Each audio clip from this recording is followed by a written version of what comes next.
मुस्लिम विद्वान आणि धार्मिक नेत्यांचा समावेश असलेल्या शिष्टमंडळानं केंद्रीय अल्पसंख्याक व्यवहार मंत्री किरेन रिजिजू आणि संयुक्त संसदीय समितीचे अध्यक्ष जगदंबिका पाल यांची भेट घेतली आणि वक्फ सुधारणा विधेयक 2024 मधील तरतुदींना पाठिंबा दर्शवला।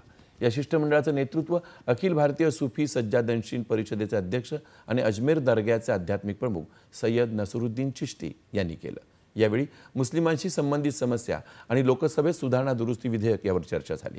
अल्पसंख्याक व्यवहार मंत्र्यांची नवी दिल्लीतील त्यांच्या निवासस्थानी भेट घेतल्यानंतर शिष्टमंडळानं वक्फ विधेयकातील प्रस्तावित सुधारणांबाबत चर्चा करण्याकरता स्थापन केलेल्या संयुक्त संसदीय समितीचे अध्यक्ष जगदंबिका पाल यांचीही भेट घेतली।